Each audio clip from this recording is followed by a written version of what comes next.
क्या हुआ?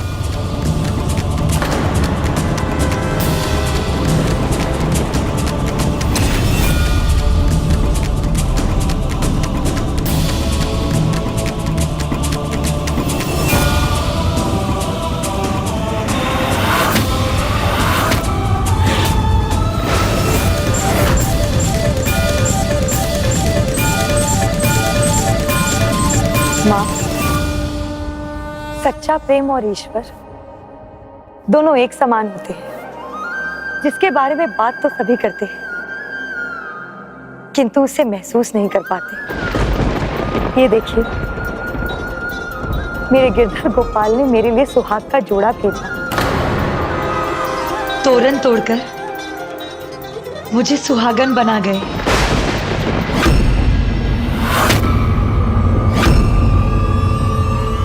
अब मंगलसूत्र भी और वरमाला भी। अब तो आप सब लोगों को विश्वास हो गया ना, मेरे गिरधर गोपाल स्वयं आए, अपनी मीरा के साथ ब्याह रचाया उन्होंने।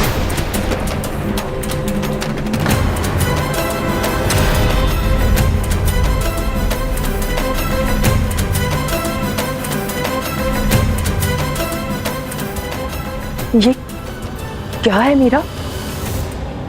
ये 16 श्रृंगार, ये ब्याह का जोड़ा कहां से आया तुम्हारे पास? किसने दिया? माँ, मेरे गिरधर गोपाल ने भेजा है ये, अपनी मीरा के लिए द्वारका से। कह दो अपने गिरधर से कि भेजे तुम्हें सुहाग का जोड़ा, जिसे सभी परिवार वालों को विश्वास हो जाए, सभी जान जाए, जिनके पीछे तुम इतनी बावली हो, उन्हें भी तुमसे उतना ही प्रेम। देखा माँ, मेरे गिरधर गोपाल ने अपनी मीरा को उनके प्रेम का प्रमाण भेजा।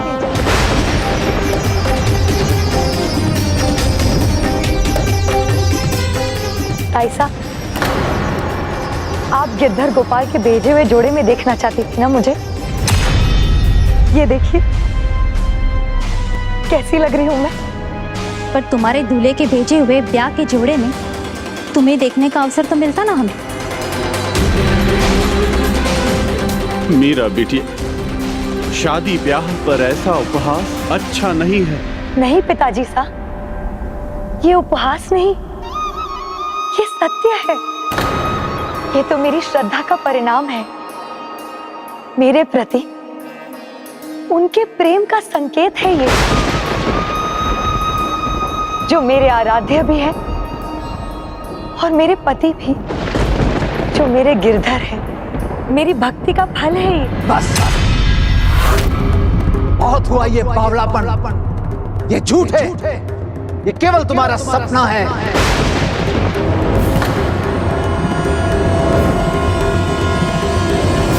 नहीं, आप सबके लिए ये एक सपना होगा, परंतु मेरे लिए एक सच है, मेरा एकमात्र सच।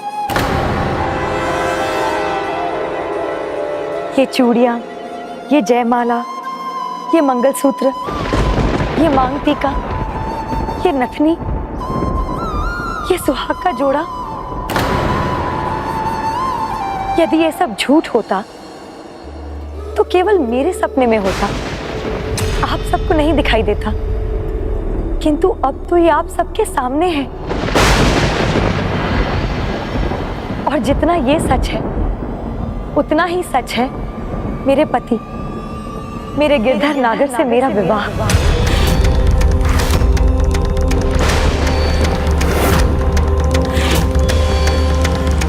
अब तो आप सब विश्वास कीजिए, सब कुछ प्रत्यक्ष है। और क्या प्रमाण दूं मैं आप सबको? ठीक है, मैं आप सबको पूरी घटना विस्तार से बताती हूं।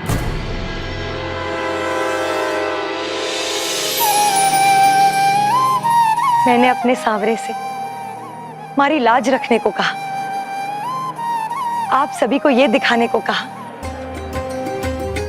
कि मेरा और उनका संबंध तो जन्म जन्मांतर का है। इसीलिए कल रात को उन्होंने मेरे लिए सुहाग का जोड़ा भेजा। कहाँ से आया है ये? किसने भेजा है? उन्होंने, जिनका आपसे जन्म जन्मांतर का नाता है, स्वयं प्रभु ने भेजा है हमें द्वारका से। लीजिए, अपना सुहाग का जोड़ा स्वीकार कीजिए। कहीं मैं सपना तो नहीं देख रही? नहीं मीरा, ये सपना नहीं है, तुम्हारे प्रति मेरा प्रेम है।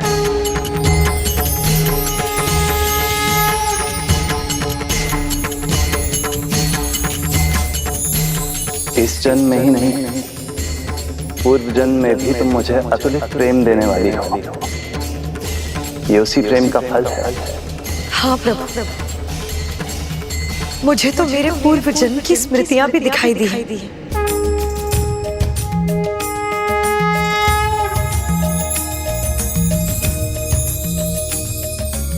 मुझे विश्वास था आपके प्रति, अपनी भक्ति पर, अपनी आस्था पर, अपने प्रेम पर।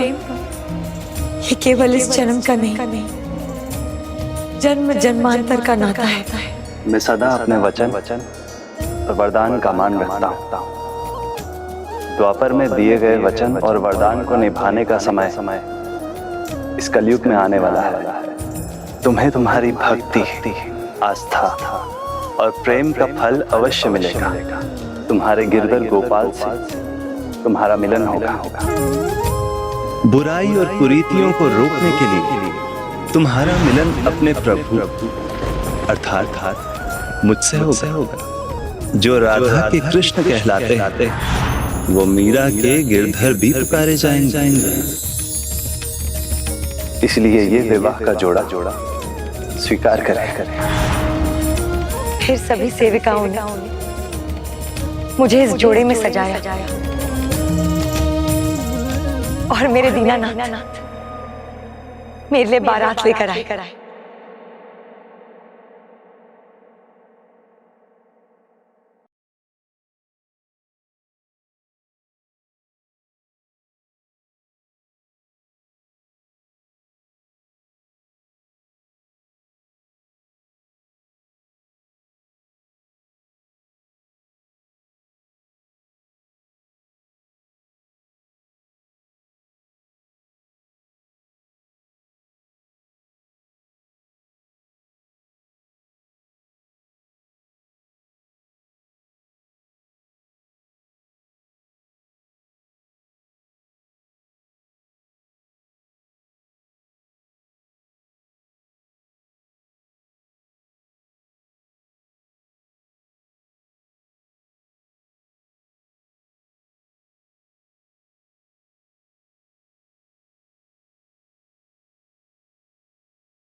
प्रभु, अब आपकी मीरा यहाँ से विदा होकर आपके साथ चलने को तैयार है।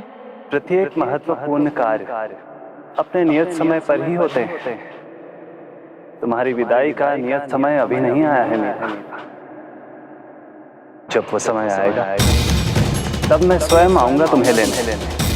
फिर तुम सदा के लिए मेरे साथ रहने के लिए चली आना।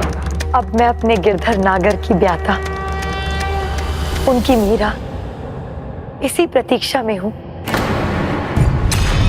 कि वो कब आएंगे और मुझे अपने साथ ले जाएंगे। ये केवल तुम्हारे सपनों में ही संभव है। असंभव को संभव तो कर दिया है मेरे गिरधर गोपाल ने, फिर भी आपको विश्वास क्यों नहीं हो रहा ताऊ जी सा? ये सुहाग का जोड़ा, ये श्रृंगार का सामान तुम्हें किसने दिया? किसने इसमें तुम्हारी मदद की? ये मैं नहीं जानता, परंतु मैं इतना जानता हूं कि जीवन स्वांग नहीं, सच्चाई है, और इस सच्चाई का सामना तुम्हें करना ही पड़ेगा। तुम्हें भोजराज से विवाह करना ही पड़ेगा। तुम्हें भोजराज से विवाह करना ही पड़ेगा। इस तरह अपने सपनों में डूबकर मैं तुम्हें अपना परिवार का नाम डुबाने नहीं दूंगा।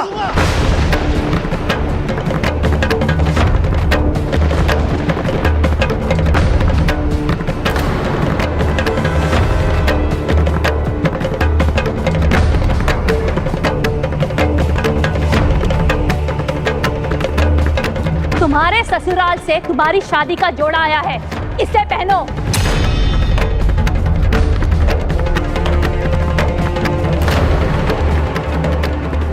तुम सब क्या देख रहे हो?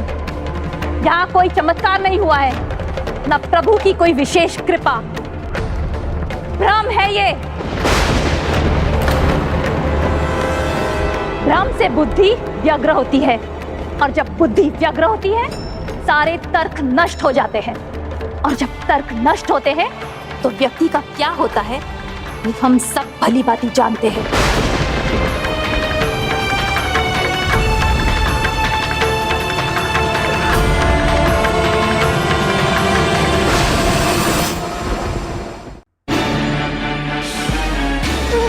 मीरा, चाहे तो 1-2 दिन और ले लो या पूरा महीना ही ले लो, पर इस स्वप्न नगरी से बाहर निकलो, अन्यथा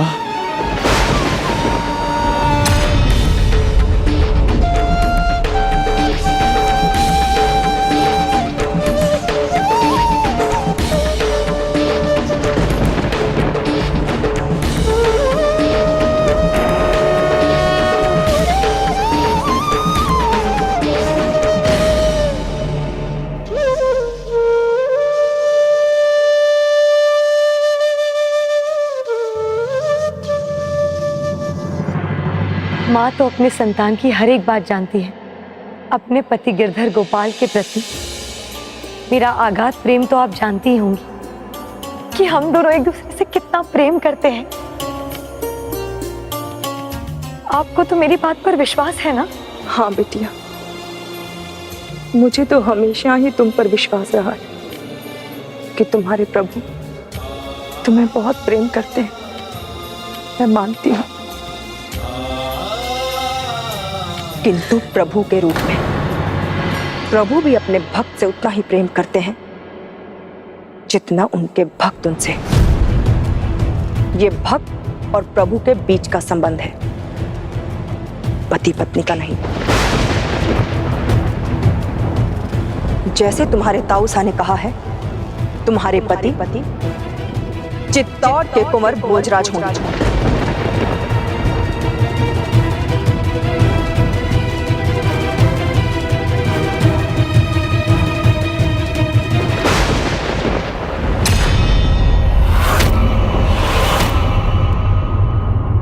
शीघ्र ही तुम्हारे ब्याह की तिथि नियत होगी। इस परिवार की लाज तुम्हारे हाथ में है।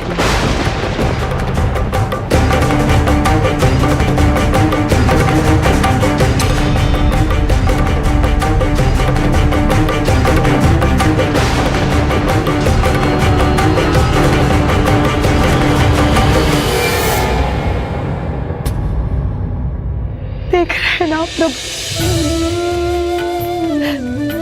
आज मेरा यहाँ कोई नहीं, ना पिता, ना माता, ना भाई। अब तो कोई मेरा है तो आप ही है प्रभु। अब तो मीरा पर ना तानों का कोई प्रभाव पड़ रहा था, ना ही किसी की दृष्टि का। उसकी भक्ति कम नहीं हुई, ना ही उसका प्रेम बदला। जो बदला वो तो बस उसका सेवा भाव था, क्योंकि पहले वो एक भक्त, एक सेविका की भांति अपने प्रभु की सेवा करती थी। अब वो पत्नी भाव से उनकी सेवा में लग गई। वो तो बस अपने गिरधर गोपाल में ही मग्न रहती। तब तो उसके ताऊ साहब बहुत क्रोधित हुए होंगे। वो क्रोधित थे क्योंकि उनकी चिंता बस इस संबंध को लेकर नहीं थी, अपितु वो तो मीरा के भविष्य को लेकर भी चिंतित थे। वो चाहते थे कि मीरा सामान्य रूप से अपना जीवन जी सके।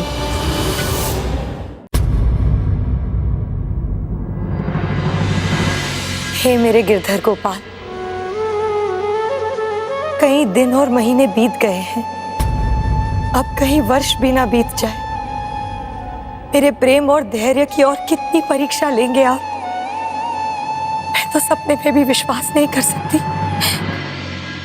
कि आप मुझे भूल गए हैं। अब तो सेवक सेविकाएं भी परिहास करने लगे हैं।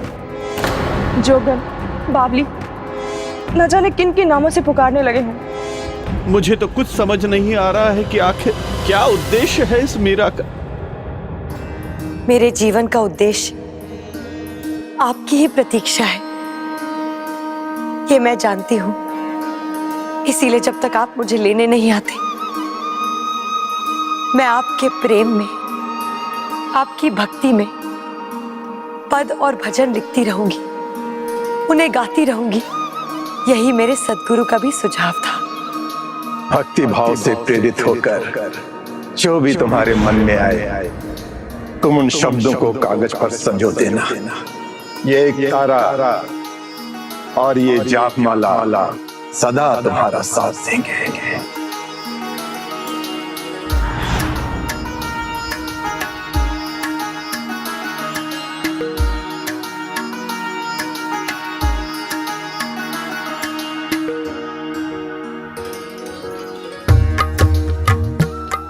चाहे कुछ भी हो जाए,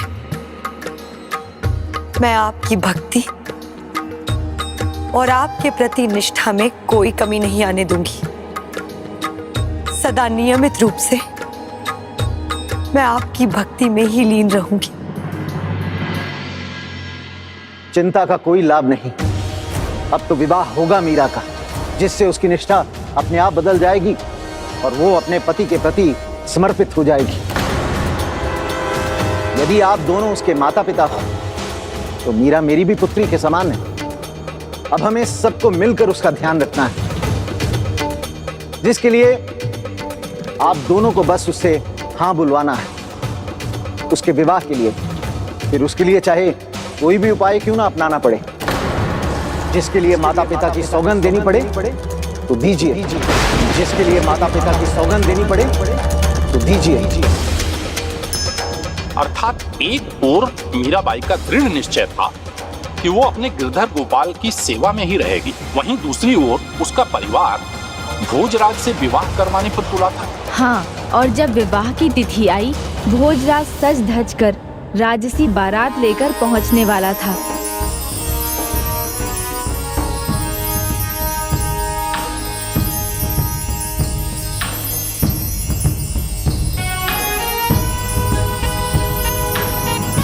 किंतु वहीं मीरा,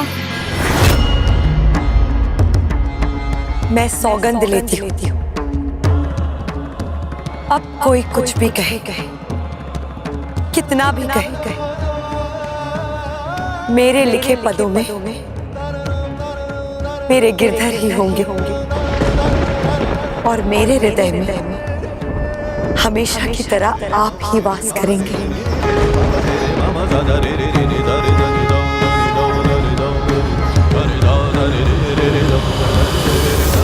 हरि गुण गावत नाचूंगी, हरि गुण गावत नाचूंगी, अपने मंदिर मुंह बैठ बैठ कर गीता भगवत बाचूंगी। राजकुमारी सा, बारात द्वार पर लगने वाली है, आप श्रृंगार तो आरंभ कीजिए, नहीं तो समय पर तैयार कैसे होंगी। जिसके जीवा पर सदा गिरधर का नाम, एक हाथ की शोभा जाप माला से हो और दूसरे हाथ में प्रभु भजन का एक तारा हो। इतने दिव्य श्रृंगार के बाद किसी और श्रृंगार की क्या आवश्यकता? मेरी बारात तो गिरधर लेकर आएंगे। वो जब कहेंगे मैं उठकर चल दूंगी। किंतु बाहर मीरा कहीं नहीं जाने वाली जब तक उसके गिरधर नहीं आ जाते।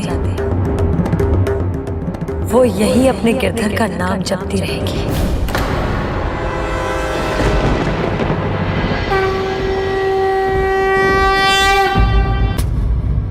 मेरी बारात तो गिरधर लेकर आएंगे।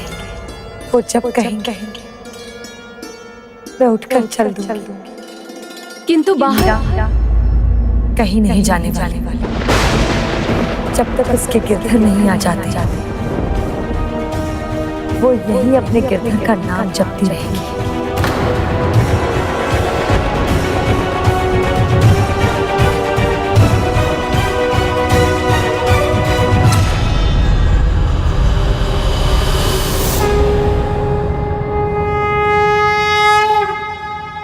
महारानी सा, मीराबाई सा श्रृंगार नहीं कर रही हैं, बस जोगन बनी बैठी हैं।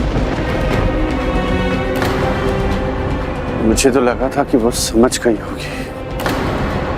विवाह की सारी तैयारियां उसके सामने हुई, उसने कोई शिकायत नहीं की, हमें रोका भी नहीं। शिकायत तो नहीं की, पर अब जो वो कर रही है उससे वो परिवार का नाम मिट्टी में मिटा देगी। अनुज रतन, अब तुम्हें उसे समझाना होगा। जाओ उसे तैयार करो। साम दाम दंड भेद जो भी उपाय सफल वो करो। चाहे तो भावुक कर दो उसे, चाहे तो अपनी सौगंध दे दो, तभी समझेगी और मानेगी तुम्हारी मीरा।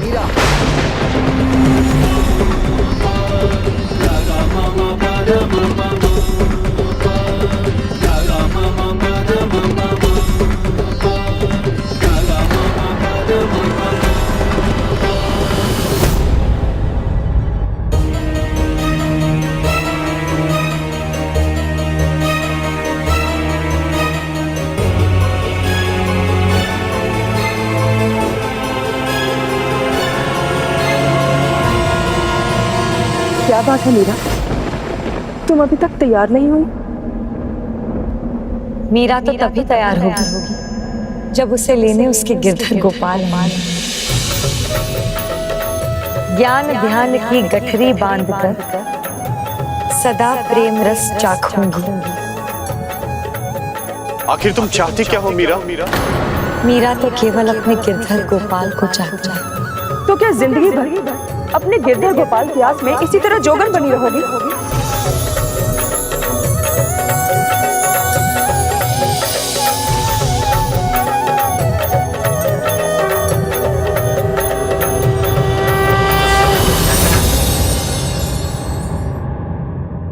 हरि गुण गावत नाचूंजू, हरि गुण गावत नाचूंजू, अपने मंदिर में बैठ बैठ कर गीता भागवत बाचूंजू, ज्ञान ध्यान की गठरी बांधकर हरि संग में लागूंगी। मीरा के प्रभु गिरधर नागर सदा प्रेम रस चाखूंगी।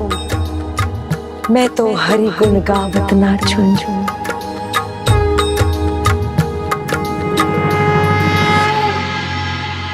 तुम्हारी बारात किसी भी समय द्वार पर पहुंच जाएगी मीरा, और तुम होगी दुल्हन के स्थान पर अभी भी जोगन ही बनी बैठी हो।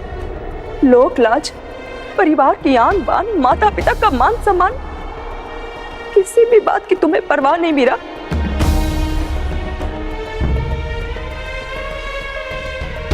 अपनी नहीं तो हमारी ही लाज का ध्यान करो मीरा। ये पिता तुम्हारे सामने हाथ जोड़कर ये विनती करता है कि तुम विवाह के लिए तैयार हो जाओ बिटिया। हाँ बिटिया, मान जाओ, नहीं तो ऐसी जग हंसाई होगी कि हमारा ही नहीं पुरखों का सम्मान भी मिट जाएगा। हाँ बिटिया, मान जाओ, बारात द्वार तक पहुंच चुकी है। यदि तुम सही समय पर दुल्हन बनकर नहीं आई तो इस राजघराने की इज्जत खाक पे मिल जाएगी मीरा।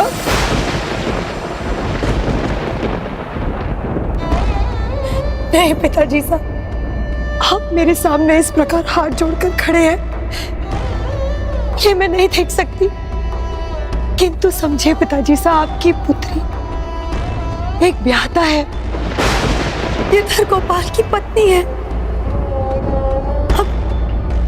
अब आप ही बताइए ना, मैं एक ब्याहता होकर किसी दूसरे से विवाह कर अपने पति दायित्व से मुख कैसे मोड़ सकती हूँ?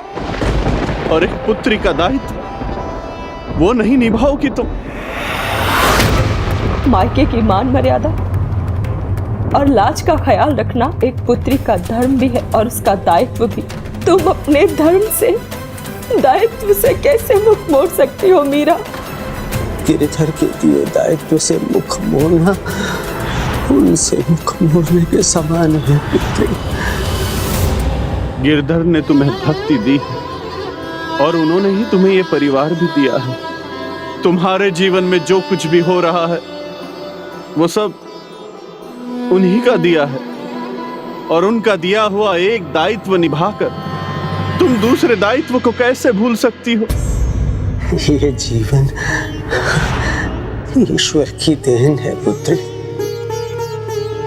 तो कर्तव्य भी तो उन्हीं की देन है ना।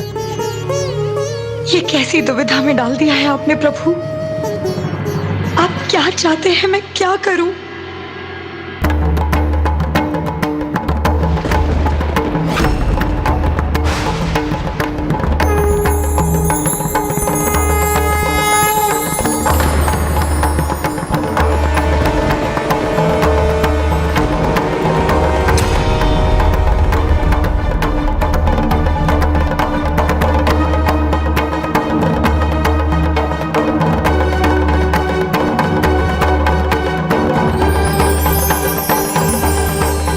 क्या प्रभु, आपकी दोनों बातें एक साथ सही कैसे हो सकती हैं?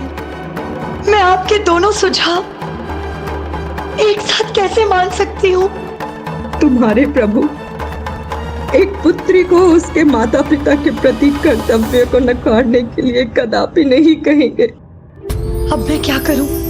क्या प्रभु वास्तव में यही कह रहे हैं?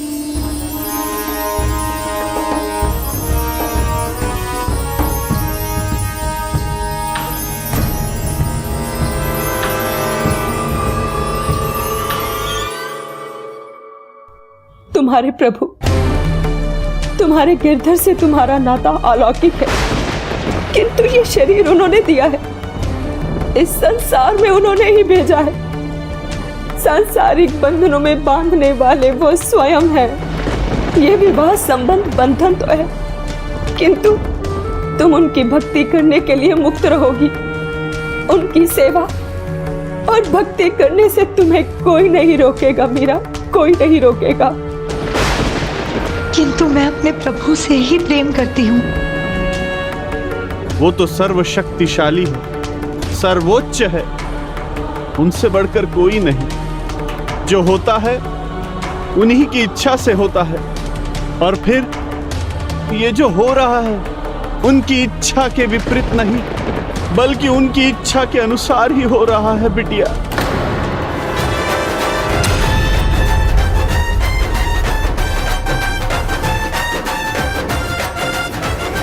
और आगे भी जो होगा उनकी इच्छा से ही होगा। मैं तुम्हारी जन्मदात्री हूँ, तुम्हें सौगंध देकर विवश नहीं करूंगी। तुमसे हाथ जोड़कर विनती करती हूँ, हमें विष दे दो, फिर जो इच्छा हो सो करना मीरा, फिर जो इच्छा हो सो करना मीरा।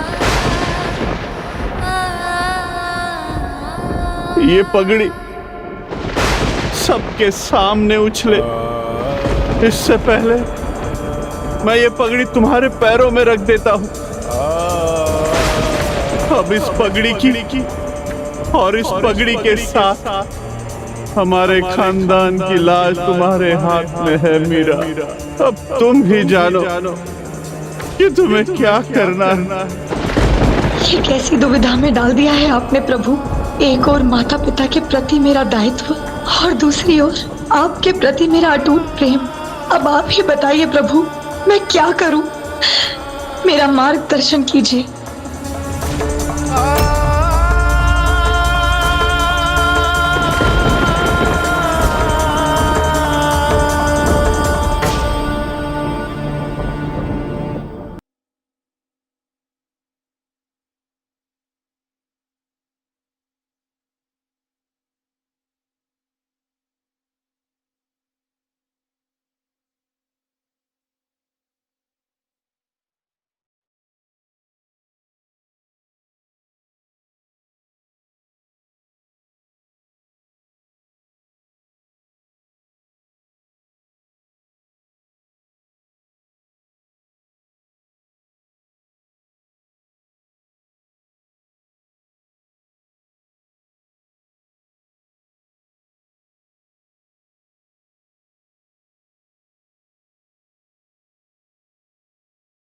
मैं आपका आदेश मानूंगी,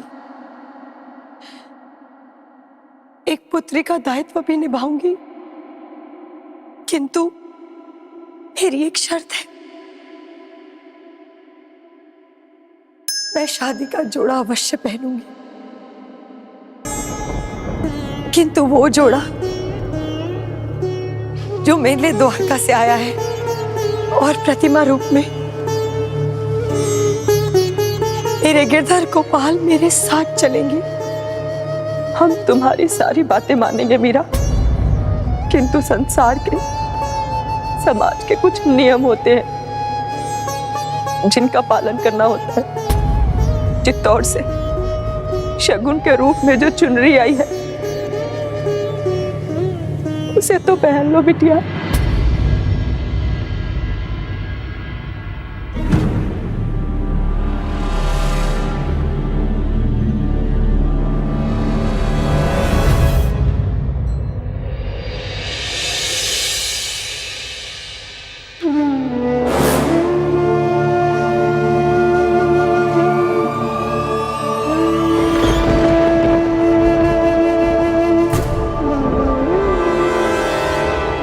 महाराज साहब, चिंता त्याग दीजिए, मीरा मान गई।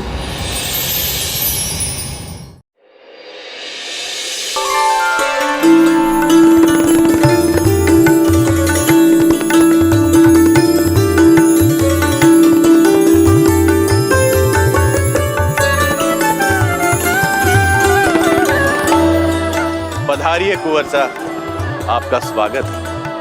आइए। स्वागत है। पधारिए राजकुमारी उदाबाई साहब। बुआ साहब, हम कोई मेहमान थोड़ी है, अपने एक घर से दूसरे घर ही तो आए हैं। हमें किसी भी खास खातिरदारी की जरूरत नहीं है। हम तो बस भैया भोजराज के लिए मीराबाई साहब को लेने आए हैं।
मीरा, चलो हमारे साथ।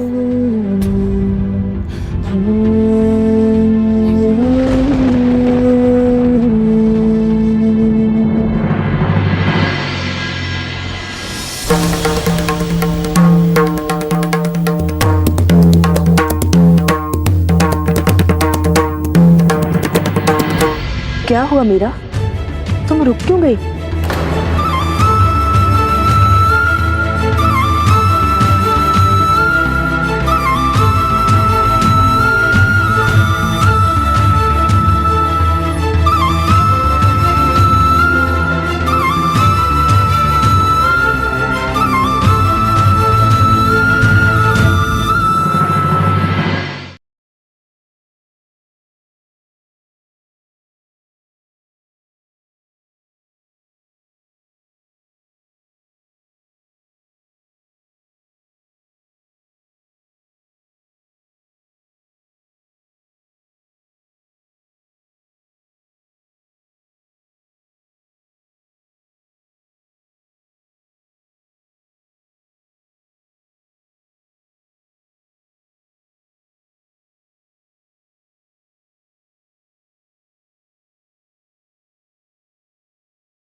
मीरा, आज तुमसे माँ एक वचन चाहती है।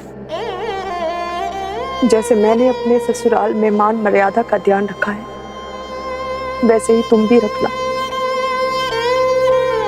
वहां हमारा सिर न झुके। माँ, मैंने ऐसा कुछ नहीं किया जिससे आपका सर झुके, और वचन देती हूँ कि कभी झुकने भी नहीं दूंगी। किंतु अब आपको स्वीकारना होगा कि मेरा ससुराल तो द्वारका ही है।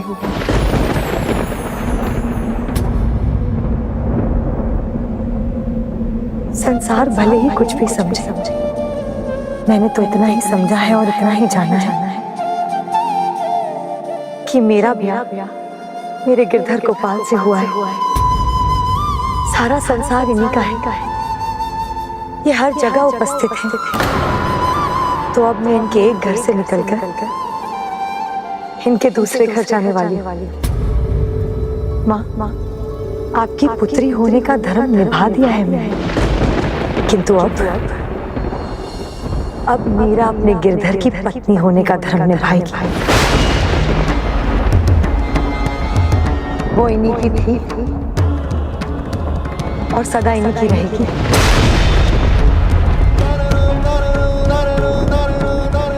प्रणाम माँ।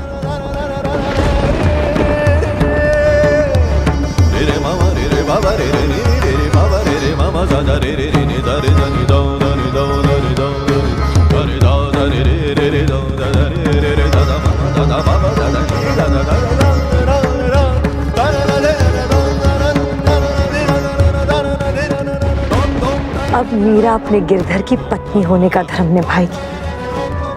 वो इन्हीं की थी और सदा इन्हीं की रहेगी। मीराबाई ने अपनी माता को वचन दिया था कि वो ससुराल में ऐसा कुछ भी नहीं करेंगी जिससे उनकी माता का सिर झुके। भोजराज के साथ मीरा का संबंध तो बस एक लौकिक संबंध था, परंतु प्रभु के साथ अलौकिक नाता तो इन सभी बंधनों से परे होता है। जैसे आत्मा का संबंध परमात्मा के साथ होता है, और इस अलौकिक बंधन को मीराबाई ने चित्तौड़ पहुंचकर भी बनाए रखा।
लाइए, मुझे दे दीजिए दुल्हन सा।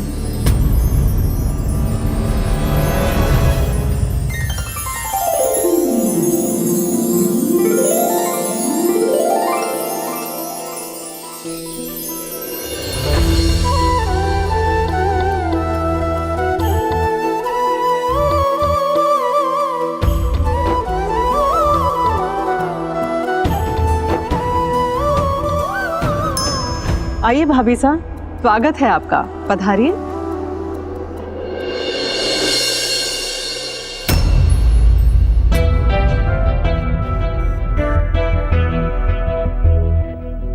ये आपकी चौखट होती गिरधारी तो मीरा इसे पल भर में लांघ जाती। भाभी साहब, भगवान श्री कृष्ण के भक्त तो सभी जगहों पर हैं, हमारे यहाँ भी हैं। आपके साथ साथ आपके कान्हा जी का भी स्वागत है हमारे चित्तौड़ के राजमहल में। ये मेरे गिरधर गोपाल हैं।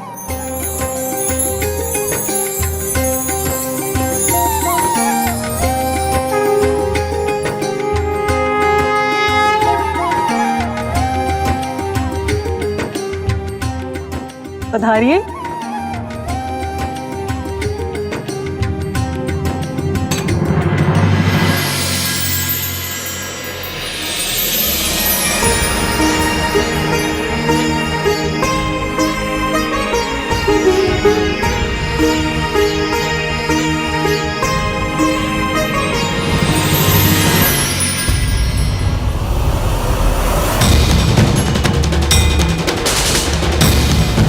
अपना सुहाग का जोड़ा स्वीकार कीजिए।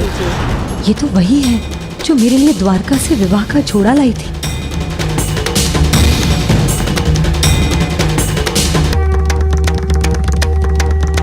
उदा पैसा नई रानीसा के मायके से उनका सारा सामान पहुंच चुका है। चंपा, ये मीराबाई सा हैं।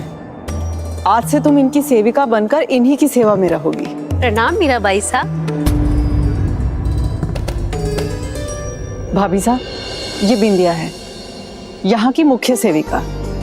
आपको यहाँ किसी प्रकार की कोई कमी नहीं होने देगी। चलिए भाभी साहब, आपको महल दिखाती हूँ। भाई साहब, आपके अतिथि और मित्रगण आपकी प्रतीक्षा कर रहे हैं, आप जरा उनसे मिल लीजिए। चलिए भाभी साहब, महल दिखाती हूँ, आइए। आइए आइए आइए, बधाई हो भोजराज। विवाह हो गया, किंतु इसका यह अर्थ नहीं है कि दोस्तों के लिए समय ना निकाल पाओ।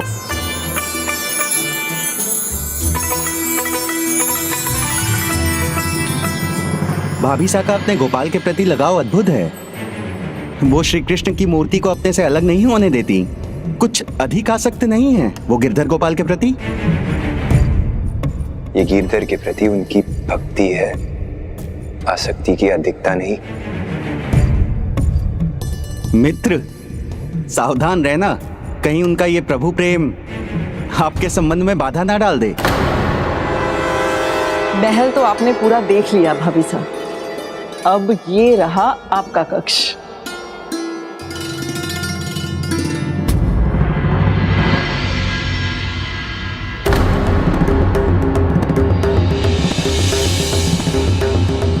अब मीरा अपने गिरधर की पत्नी होने का धर्म निभाएगी। वो इन्हीं की थी और सदा इन्हीं की रहेगी। क्या हुआ भाभी साहब, कक्ष अच्छा नहीं लगा आपको? वो मेरे गिरधर गोपाल कहाँ रहेंगे? ये कैसा प्रश्न है भाभी साहब? इस महल में रहने वालों के मन में आपके गिरधर तो सदा से ही बसते हैं। सब कुछ इन्हीं का तो है। जहां गिरधर जी का मन हो अपना स्थान ग्रहण कर ले। किंतु मैं इन्हें अपने आप से दूर नहीं देखना चाहती। चिंतित क्यों होती है भाभी साहब? बिंदिया,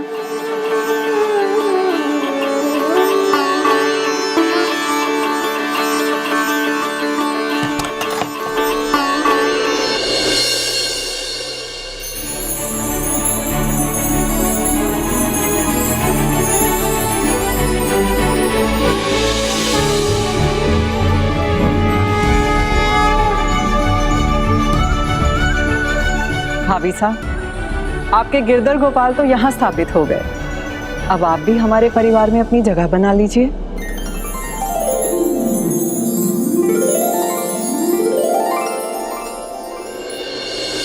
बाई साहब, छोटी मुंह बड़ी बात कह रही हूँ, पर क्या कहूँ, कहे बिना रह भी नहीं सकती।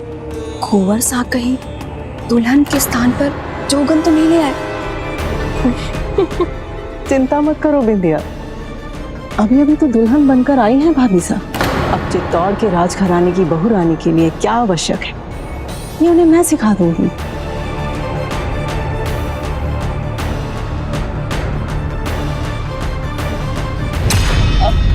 मैं नई बहू रानी सा का सामान ले आती हूँ। भाई साहब, बस यही देखने आया था कि मीराबाई को कोई कमी तो नहीं। उन्हें जो चाहिए वो सब है उनके पास, बस एक ही बात की चिंता है भाई साहब, पूजा पाठ में भाभी साहब की रुचि कुछ अधिक ही नहीं है। आपको समय तो दे सकेंगी ना?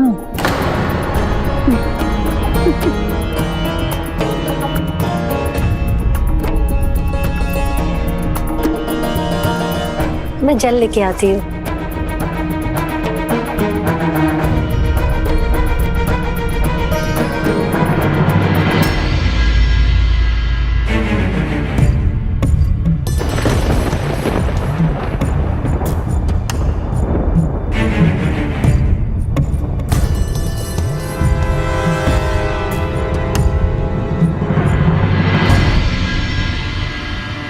कुंवर सा, आपके मित्र आपको ढूंढ रहे हैं।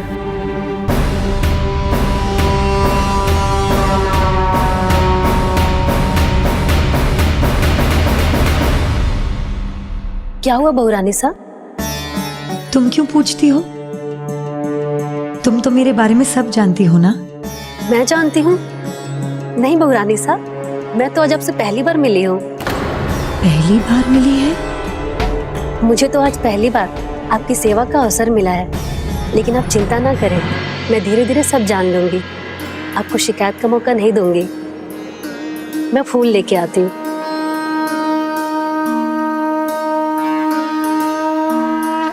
आपकी न्यारी लीला है गिरधर गोपाल। मुझे यहाँ भेजा, किंतु साथ ही साथ अपनी सेविकाओं को यहाँ भेजकर मेरे मन को शांत कर दिया आपने। मेरी मदद की आपने।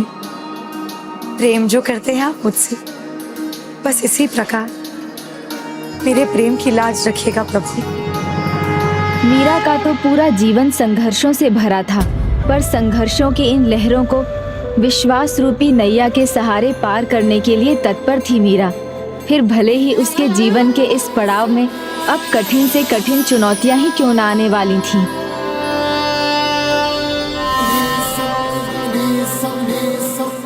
हाँ हाँ, मुझे पता है आपके भोग का समय हो गया है।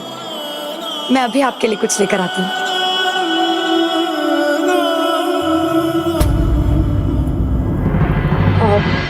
महल के रसोई घर कहाँ है?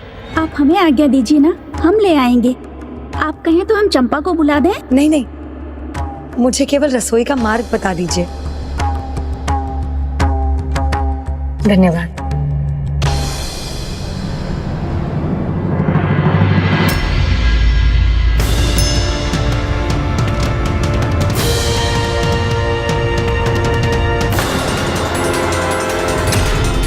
अरे अरे भाभी साहब, कहाँ जा रही हैं आप?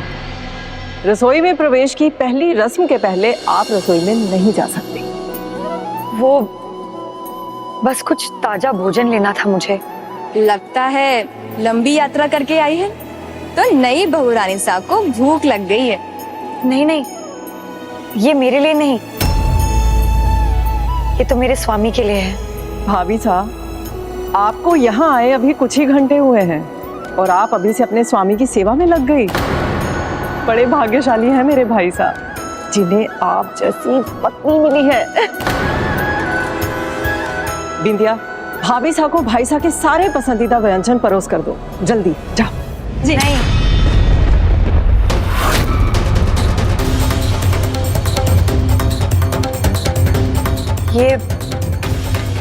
ये राणा जीसा के लिए नहीं, ये तो मेरे स्वामी, मेरे गिरधर गोपाल के लिए है।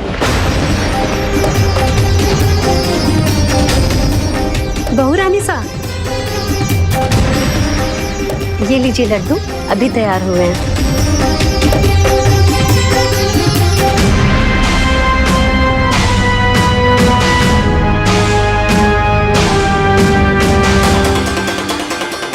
बाईसा, फिर कहूंगी, छोटी मुंह बड़ी बात, पर भाभी सा को अभी संभालना होगा आपको, वरना आगे बड़ी मुश्किल ना हो जाए।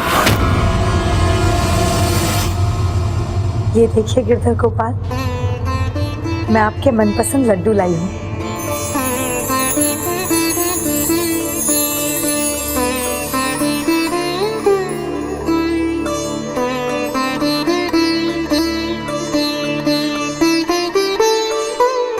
खम्मा घड़ी रानी सा, आपका कक्ष तैयार है, वहीं चलकर विश्राम कीजिए।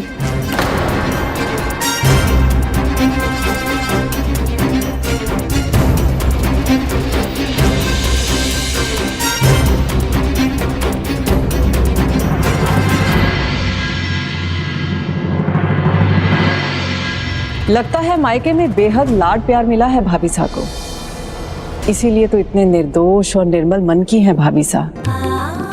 अब ब्याह हो ही गया है तो ससुराल के दायित्व भी समझ जाएंगी, और अगर नहीं भी समझी तो हम समझाएंगे। तुम देखना, धीरे धीरे भाभी सा जोगन से चित्तौड़ की महारानी बन ही जाएंगी।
क्या ये भाभी सा है?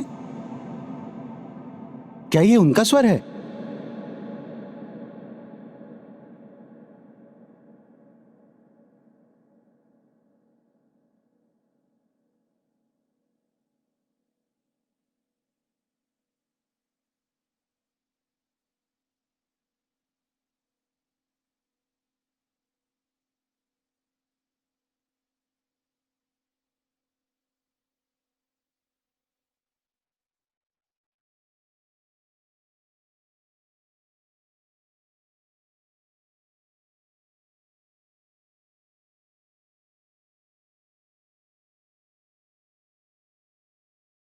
ये राजमहल है, कोई भजन घर नहीं। यहाँ के कुंवर साहब का ब्याह हुआ है अभी, किसी भजन सभा का आयोजन नहीं। चलो सभी अपने अपने काम में लग जाओ।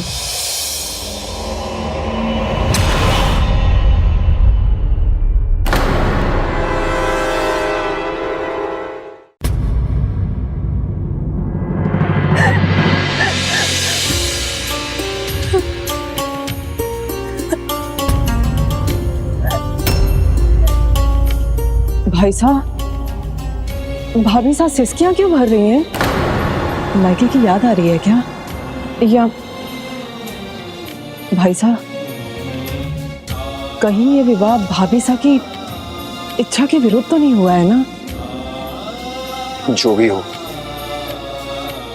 अब उसे मैं दुखी नहीं देख सकता हूं। इनकी खुशी अब मेरी जिम्मेदारी है, और मैं वचन लेता हूं संसार की सारी खुशियां इनके आगे डाल दूंगा, इनकी झोली में खुशियों से भर दूंगा। लौकिक बंधनों से परे मेरा और आपका एक अलौकिक नाता है। जीना तो सिर्फ आप ही है प्रभु। राणा जी ये बात समझेंगे, तभी जानेंगे, मेरे सत्य को मानेंगे, और तभी मैं अपने भक्ति और अपने प्रेम के पथ पर चल सकूंगी। इनकी हर इच्छा को समझूंगा, उसे पूरा करने की कोशिश करूंगा। मेरी मदद कीजिए प्रभु, मेरी मदद कीजिए।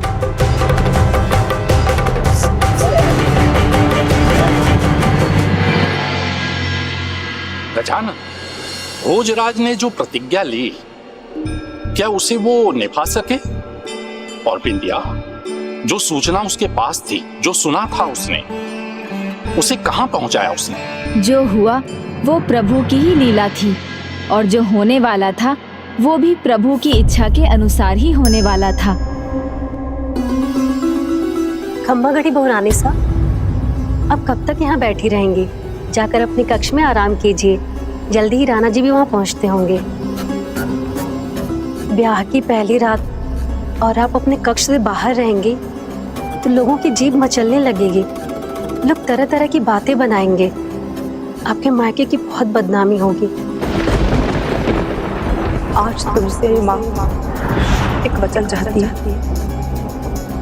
जैसे मैंने अपने ससुराल में मान मर्यादा का ध्यान रखा है, वैसे ही तुम भी रखना, वहां हमारा सिर न झुका। प्रणाम प्रभु, मेरा ध्यान रखना।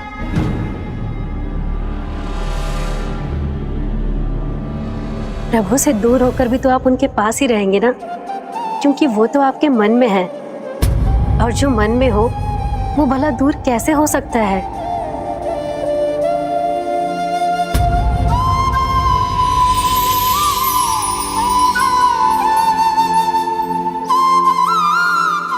सही कहा तुमने। मेरे गिरधर गोपाल तो सदा मेरे साथ रहते हैं।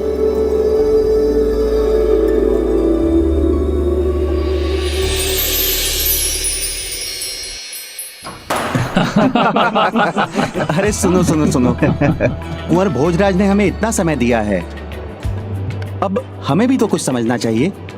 अब भाभी सा के साथ समय बिताने के लिए उतावले हो रहे होंगे, और आप सबने उन्हें यहाँ रोक रखा है। अब तो जाने दीजिए उन्हें। किंतु देवमल। कुंवर साहब, आप चिंता ना करें, मैं हूं ना, मैं इन्हें संभाल लूंगा।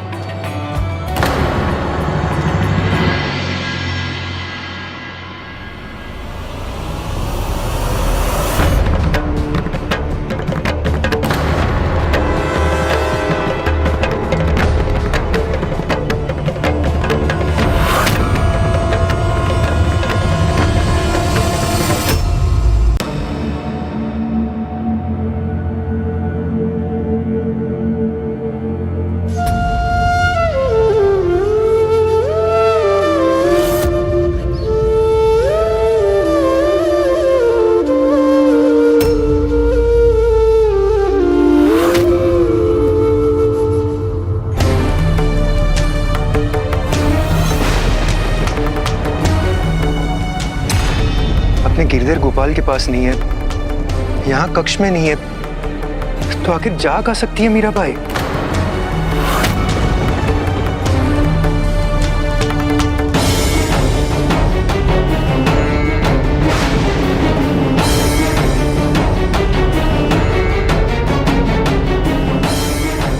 भाई साहब, कहीं ये विवाह भाभी सा की इच्छा के विरुद्ध तो नहीं हुआ है ना?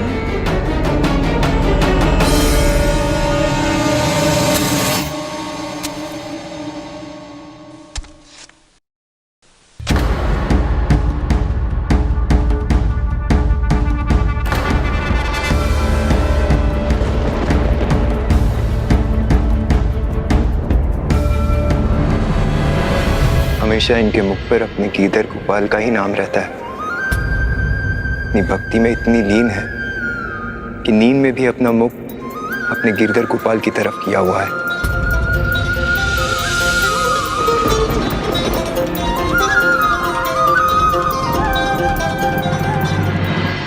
मेरा हृदय जानता है कि मेरे गिरधर गोपाल सदा मेरे साथ रहते हैं।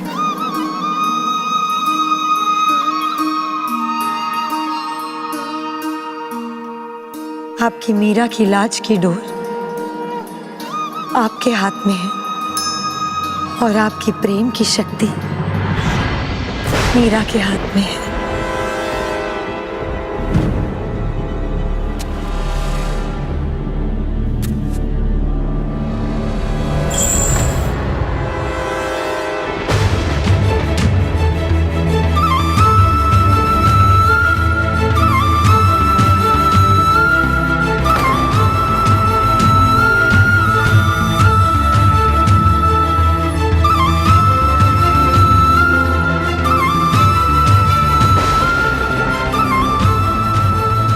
हे गिरधर नागर, राणा जी सा को मेरे साथ अपना संबंध समझने की शक्ति दीजिए।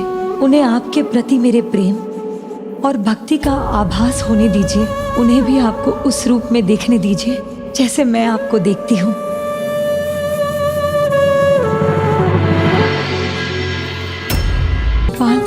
आपने मेरी विनती मान ली, मुझे धन्य कर दिया प्रभु।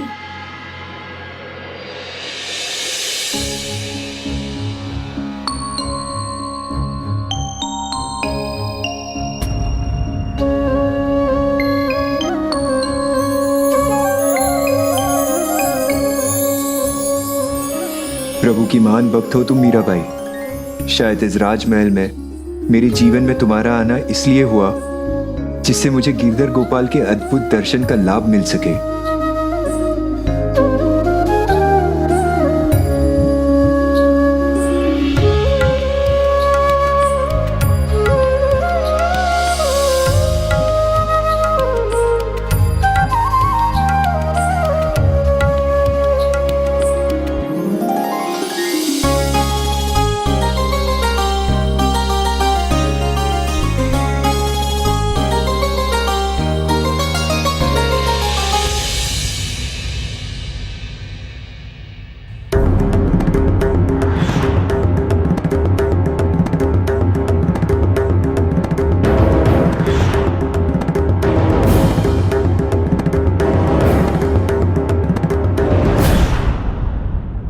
मीरा के है गिरधर गोपाल और गिरधर गोपाल की हो सकती है मीरा।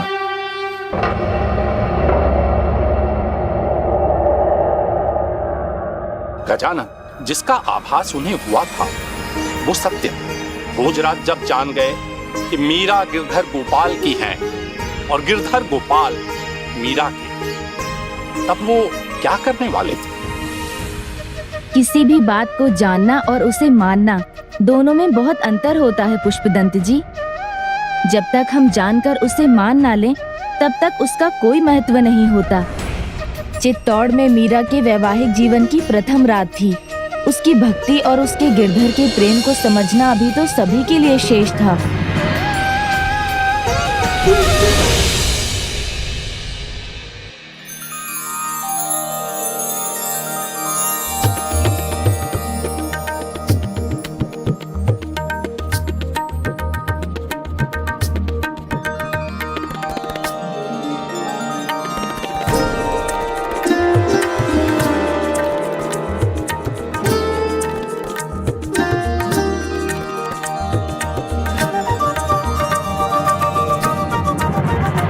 जल्दी कक्ष साफ करना चाहिए। हाँ।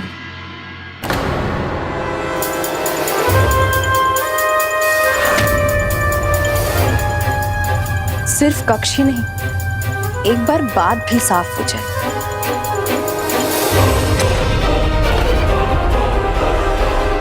देखा, ये बिस्तर तो नीचे है और शैया पर एक ही और सलवट है।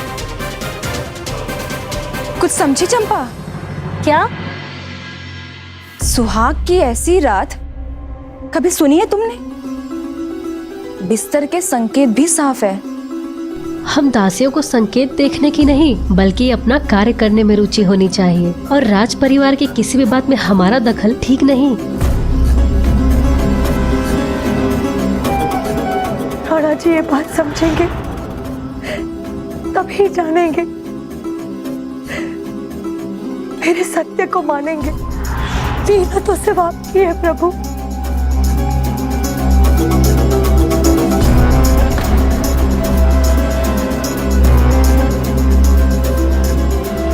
मुझे ये सब उदा पैसा को बताना चाहिए, फिर वो जो करना चाहे वो उनकी इच्छा।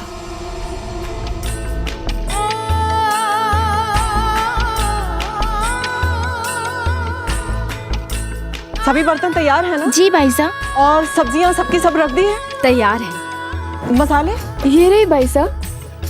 आज हमारी भाभी सा और आप सब की नई रानी सा का रसोई में पहला दिन है। उन्हें किसी प्रकार की कोई कमी नहीं होनी चाहिए। भाभी सा ने जो पकाना है वो कहाँ है?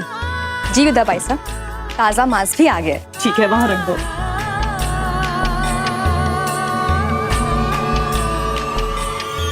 भाई साहब, एक बात बतानी है आपको।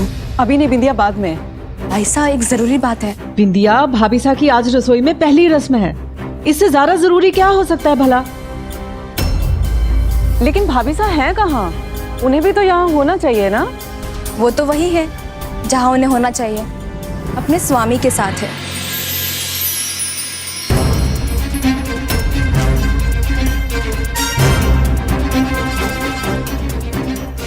मेरा मतलब राणा जी सा नहीं है, नई रानी सा तो अपने गिरधर गोपाल के साथ है।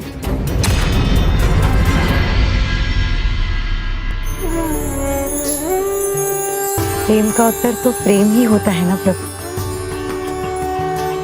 कल आपने प्रेम बरसाया, आज मेरी बारी है। आज मेरी पहली रसोई है और उसमें बने सारे पकवान मैं सबसे पहले आकर आपको खिलाऊंगी। अरे भाई साहब, थोड़ी प्रतीक्षा कीजिए। आज भाभी साहब अपने हाथों से आपका प्रिय शाही मांसाहारी भोजन बनाएंगी, किंतु लगता है आप उन्हें भोजन बनाते हुए अपनी आंखों से देखना चाहते हैं। नहीं नहीं बहन, ऐसी बात नहीं है। विमल अभी अभी पिताजी साहब का संदेश लाया है, हमें संधि वार्ता के लिए पड़ोसी राज्य में जाना है। राणा जी साहब, सूर्यास्त के पहले ही हमें निकलना होगा। फिर तो हमें रसोई की रस्म में बिल्कुल देरी नहीं करनी चाहिए। प्रणाम रानी साहब। पधारिए भाभी साहब, स्वागत है आपका। आपको किसी प्रकार की कोई परेशानी ना हो इसलिए मैंने सब पहले से तैयार कर दिया है। ये देखिए सब्जियां, पूरे मसाले, और भाभी साहब और ताजा मांस भी मंगवा दिया है।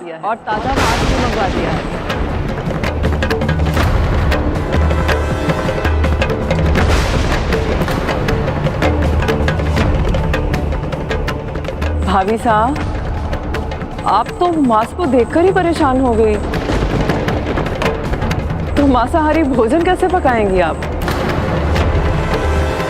मैं मांसाहारी भोजन नहीं पका सकती।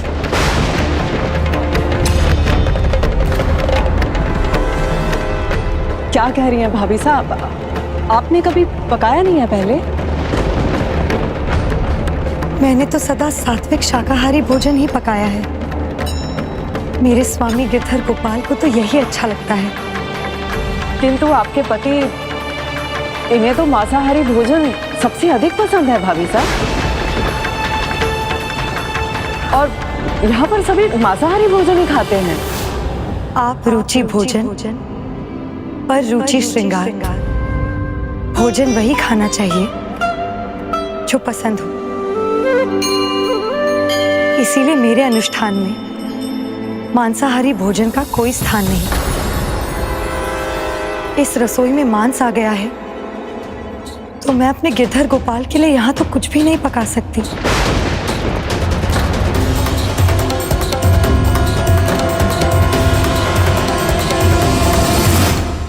भाभी साहब, जितना महत्व आप अपने अनुष्ठान को देती हैं ना, उतना ही महत्व हम अपने रीति रिवाजों को भी देते हैं, और उन्हें मानने से आप मना नहीं कर सकती।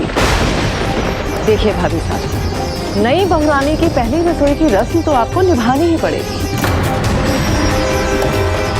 सभी आपके हाथों का स्वादिष्ट भोजन चखने के लिए प्रतीक्षा कर रहे हैं भाभी साहब। आप चिंता क्यों करती हैं भाभी साहब? मैं हूं ना, मैं आपकी मदद करूंगी। मांस को रसोई से बाहर ले जाइए, मांस को रसोई से बाहर ले जाइए।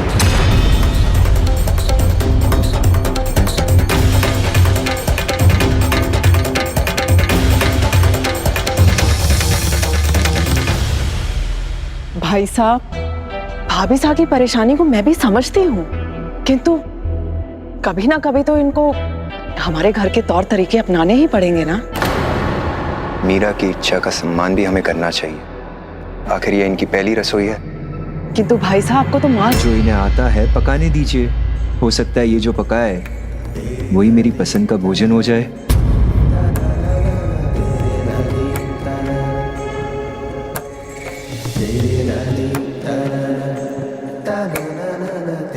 बड़े ही अच्छे पति मिले हैं आपको भाभी साहब, सौभाग्य है आपका।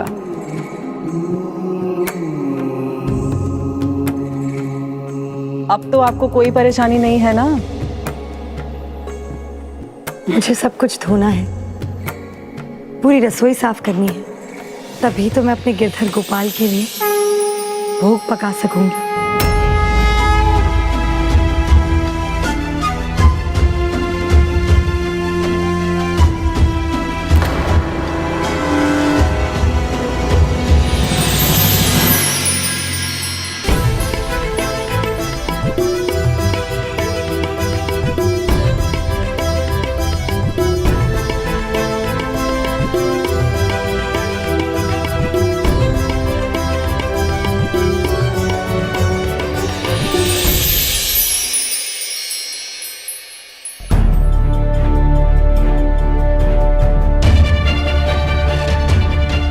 उदा भाई साहब, ये बस सब्जियां हैं। राणा सा और आपको ये सादा भोजन कैसे अच्छा लगेगा?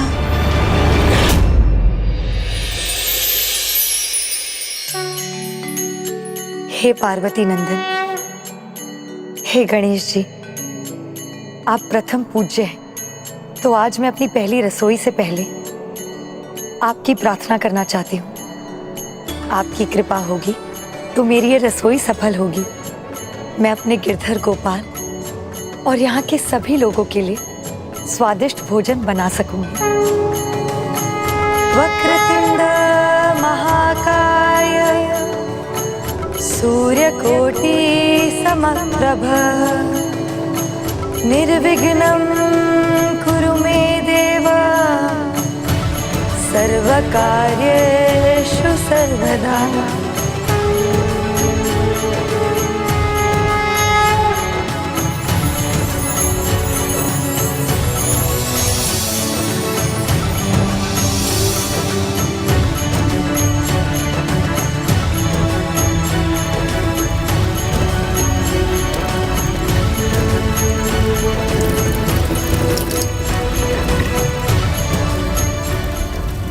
अब मौका है, अब सब कुछ बता देती हूँ उदा भाई साहब को।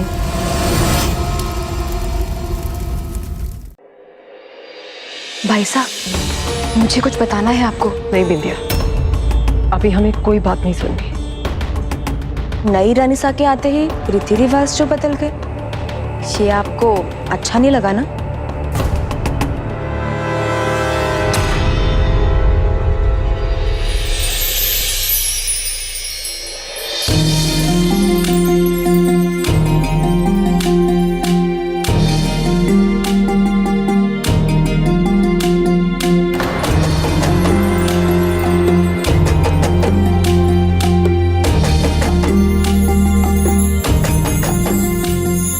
भोजन की सुगंध तो बहुत ही अच्छी है।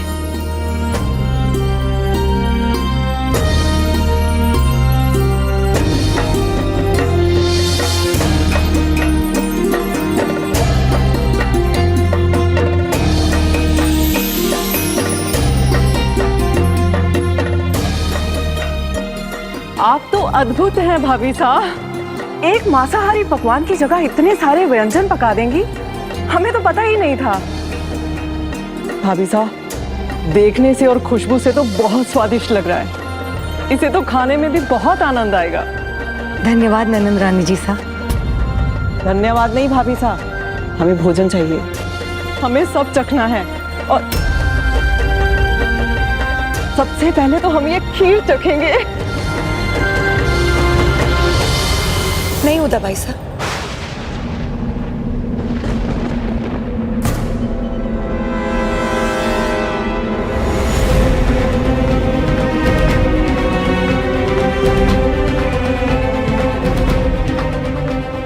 नहीं उदा भाई साहब, आपकी खीर नहीं खा सकती। क्यों नहीं खा सकती भाभी साहब? कुछ छूट गया है आपसे? मीठा कम है, मेवा नहीं है, क्यों नहीं खा सकती भाभी साहब? सब तो है। नहीं भाई साहब, इसमें सब कुछ ठीक है। फिर चखने से मना क्यों किया? क्योंकि मैंने अभी तक अपने गिरधर गोपाल को भोग नहीं चढ़ाया ना।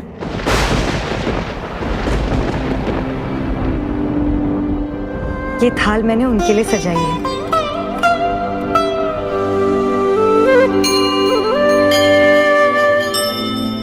उदा बहन, माँ सा भी हमेशा सबसे पहले भगवान को ही भोग लगाती है। लगता है मीरा को इस घर का ये रिवाज पता है। वाह भाई साहब, भाभी सा आ गई तो बहन को भूल गए। अब तो इन्हीं का पक्ष लेंगे आप।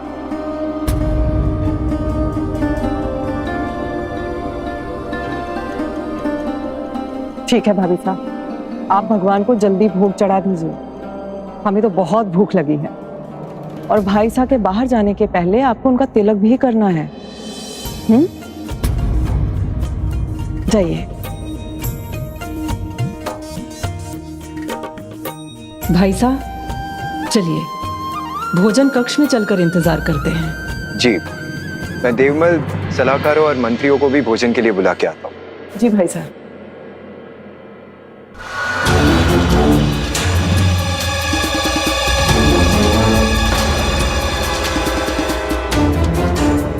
भाई साहब, छोटी मुंह बड़ी बात कह रही हूँ, पर बात भी तो सही है। दुल्हन जब नए घर आती है तो वो वहां के तौर तरीके सीखती है, ना कि अपने तौर तरीके सीखती है। पर यहाँ तो उल्टा ही हो रहा है। कोई बात नहीं बिंदिया, जब तक इससे हमारे परिवार की आन बान शान पर कोई असर नहीं पड़ता, हमें कोई फर्क नहीं पड़ता।